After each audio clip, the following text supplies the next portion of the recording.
Hello. ACP classes में आप लोगों का फिर से स्वागत है। आज के वीडियो में हम लोग बात करेंगे कि ऐसे सॉल्यूशन के बारे में जो द्रव और द्रव के मिलने से बनते हैं। ठीक है, तो हम लोग बात करेंगे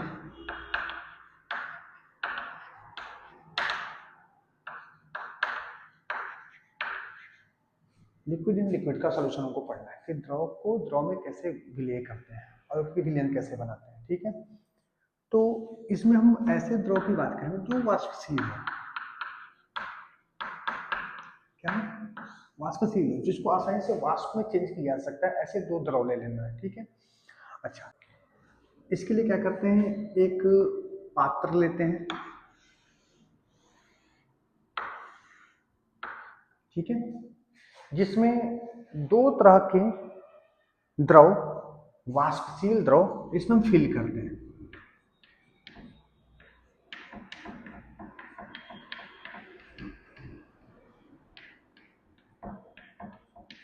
दो तरह के द्रव को हम फिल करते हैं इसमें। ठीक है, इसके ऊपर कंटेनर को हम ऐसा क्लोज करते हैं, बंद करते हैं। तो यहाँ पे द्रव की क्वालिटी कैसी है, वाष्पशील है, जिसको आसानी से वाष्प में चेंज किया जा सकता है सामान्य अवस्था में, सामान्य टेम्परेचर पे भी। तो ये तो वाष्प बनेगा ही बनेगा। तो यहाँ पे मैंने दो लिक्विड लिया है, दोनों को अलग अलग कलर से लिया था, एक ऑरेंज से एक ब्लू से। तो ऑरेंज वाले के भी कुछ वेपर बनेंगे, वाष्प बनेगा, और ब्लू वाले के भी कुछ वाष्प या वेपर बनेगा। ठीक है, और किसका कितना वाष्प बनेगा ये तो डिपेंड करता है कि आपने विलयन की मात्रा कितनी ले रखी है। जिसकी मात्रा ज्यादा होगी उसका वेपर ज्यादा बनने वाला, जिसकी मात्रा कम होगी उसका वेपर कम बनने वाला। यही बात तो राउल्ट ने कहा था। राउल्ट के हिसाब से क्या है कि किसी भी वाष्पशील द्रव के विलयन में प्रत्येक अवयव का आंशिक दाब, प्रत्येक अवयव का आंशिक दाब विलयन में उसके मूल अंश के समानुपाती होते हैं। कि विलयन में उसकी मात्रा जितनी ज्यादा होगी उसका वाष्प दाब, आंशिक दाब उतना ही ज्यादा होगा। ठीक है, तो जिसकी मात्रा ज्यादा उसका वेपर, उसका वाष्प ज्यादा होगा। तो ये जो वाष्प है ये बर्तन के सभी दीवारों पर प्रेशर लगाएगा और वापस आके इस द्रव की सतह पर भी तो वेपर दाब लगाएगा, प्रेशर लगाएगा। तो इस दाब को हम लोग आंशिक दाब कह सकते हैं। हेनरी केनिन ने सीख रखा था, क्या कहेंगे इसको हम लोग, आंशिक दाब कह सकते हैं। ठीक है, आंशिक दाब कह सकते हैं। ये जो वाष्प है द्रव की सतह पे जो दाब लगा रहे हैं आंशिक दाब है। आंशिक दाब कहने का अर्थ है कि अगर सपोज कीजिए पूरा लिक्विड नहीं होता, द्रव नहीं होता, तो ये क्या करता, बर्तन के पूरे दीवार पर इसका प्रेशर लगता। तो कुल जो प्रेशर होता है उसे कुल दाब कहते हैं। कुल मतलब द्रव पे भी लगेगा, इस बर्तन की सतह पे भी, इस सतह पे ऊपर, टोटल को ऐड कर दो तो टोटल प्रेशर होगा, कुल दाब हो जाएगा। यानी हम यहाँ टोटल की बात नहीं कर रहे हैं, हम बस उस दाब की बात कर रहे हैं जो इस द्रव की सतह पे लग रहा है। इसे क्या करते हैं कि इसका आंशिक दाब कहना शुरू कर देते हैं हम लोग। ठीक है, अब ये जो आंशिक दाब है ये किस पे डिपेंड करता है, द्रव के मूल अंश पे।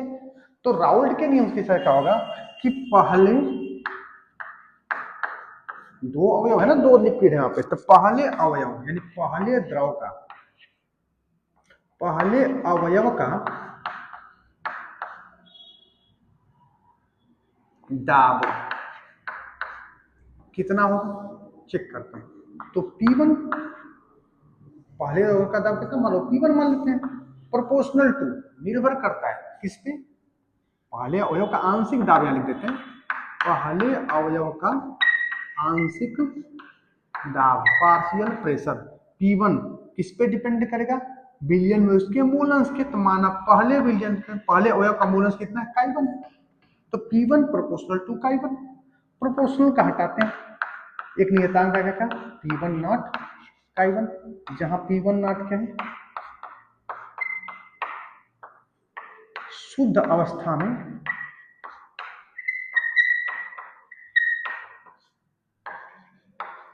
अवयव का वाष्प दाब है, वेपर प्रेशर है। ठीक है, इसको इक्वेशन 1 मानते हैं। ठीक है, यहां तो कोई डाउट है नहीं किसी को। अच्छा, दूसरे अवयव के लिए बात करते हैं।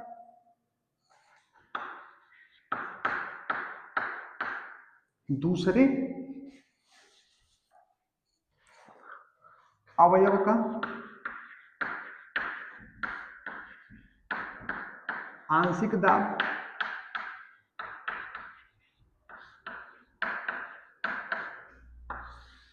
तो दूसरे अवयव है तो P2 मान लेते हैं। प्रोपोर्शनल टू कितना होगा, I2 होगा। X2 भी बोल सकते हैं I2। ठीक है, यानी दूसरे अवयव का जो वाष्प दाब होगा, आंशिक दाब होगा, वो क्या होगा, दूसरे विलयन के मोलंस के समानुपाती होगा।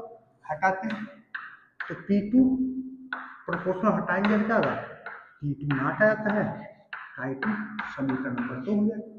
यहाँ P2 नाट क्या है, दूसरे अवयव का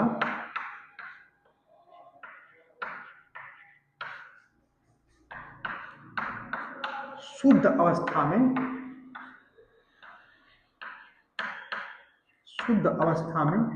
वाष्प दाब। अच्छा, ये P1 नॉट P2 नॉट का कॉन्सेप्ट बहुत से बच्चों को समझ में नहीं आता है। तो आपको बस इतना समझना है कि अगर कोई भी विलयन, कोई भी द्रव अगर अकेला रहता है, अकेला ही है, ठीक है, इसमें कुछ और विलयन किसी और द्रव को नहीं मिलाया गया है, तो सपोज करना कि इसके वाष्प बन रहे हैं, वाष्प के 5 मॉलिक्यूल बन रहे हैं, ठीक है, लेकिन अगर इसमें किसी और द्रव को मिला देते हैं ना, किसी और द्रव को अगर मिक्स कर दिया जाए, तो यह जो दूसरा द्रव है ना, पहले द्रव के वाष्प बनने की क्षमता को कम कर देता है।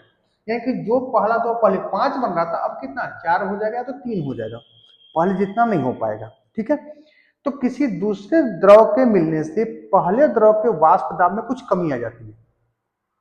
अच्छा, इसका उदाहरण हम लोग देखे भी होंगे कि अगर कपूर नहीं होता, कपूर लेने जाते हैं ना, तो कपूर में दुकानदार क्या करता है, थोड़ा सा लौंग या लौंग मिला के दे देता है। उससे क्या होता है, क्योंकि कपूर होता है वाष्पशील होता है, अपने आप उसमें वाष्प निकलते रहते हैं, होते रहते हैं उसके कण, तो उसमें लौंग के मिला देने से क्या होता है, उसके वाष्पन की दर थोड़ी सी कम हो जाती है।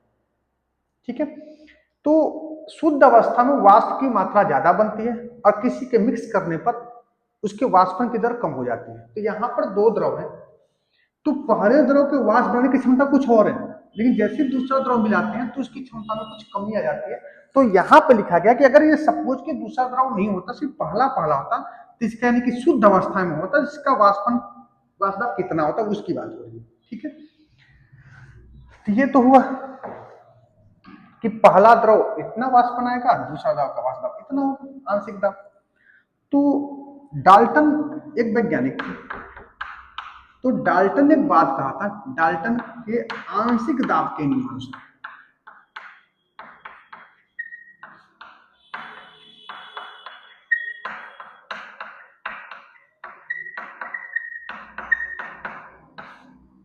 जैसे डाल्टन ने आंशिक दाब के नियम में एक बात कही थी कि किसी भी पात्र में कुल जो दाब होता है ना, कुल प्रेशर जो होता है ना, वो अलग अलग अवयवों के दाब के योगफल के बराबर होता है। सपोज करना कि पहला जो द्रव है वो 10 पास्कल का प्रेशर लगा रहा है, 10 पास्कल का, और दूसरा जो है वो 5 पास्कल का लगा रहा है, तो टोटल प्रेशर कितना हुआ, 15। यही बात डाल्टन ने कहा था, किसी भी पात्र में किसी विलयन का कुल वाष्प दाब उसके अलग अलग अवयवों के आंशिक दाब के योगफल के बराबर होता है, अर्थात पी टोटल कुल दाब किसके, उसके अलग अलग, अर्थात पहले का P1 और दूसरे का क्या होगा P2 के योगफल के क्या होगा, बराबर होगा। ये डाल्टन के आंशिक दाब का नियम होता है। ठीक है, अगर इसकी थोड़ा सा वैल्यू पुट करें हम लोग, तो P टोटल, टोटल को मैं बस T लिख दे रहा हूँ, PT is equal to P1, P1 कितना है, P1 नॉट I1 और प्लस P2, P2 कितना दे रखा है, P2 नॉट I2। ठीक है, ये आपका फार्मूला रहता है P टोटल का, यानी कि द्रव दो विलयन का वाष्प दाब का फार्मूला हो गया कितना, P total is equal to P1 not I1 plus P2 not I2। ठीक है, अच्छा, हम लोग पढ़े थे मोलन्स के टाइम में कि हम जानते हैं कि जो काइवन होता है ना, वो किसका होता है 1 माइनस काई टू के बराबर होता है, या काई टू जो होता है ना 1 माइनस काई वन के बराबर होता है। ठीक है, तो हम क्या कर सकते हैं, यहां काई वन को चेंज कर देते हैं। काई वन की वैल्यू कितनी होती है, किसी एक वैल्यू को रख दो, इसको नहीं रखते, इसको रख देते हैं।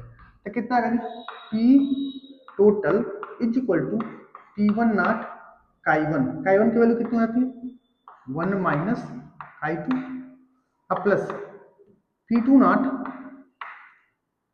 काई टू हो सकती है।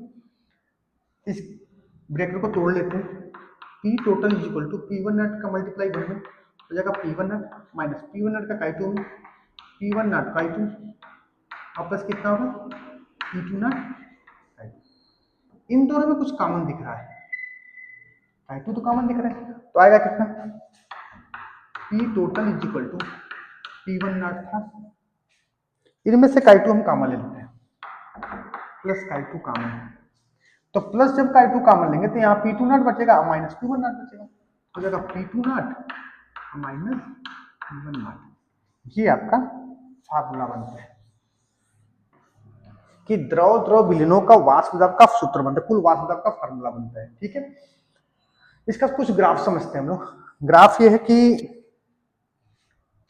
आप चाहे तो इसका स्क्रीनशॉट ले सकते हैं, मैं इसको इधर से मिटा रहा हूं।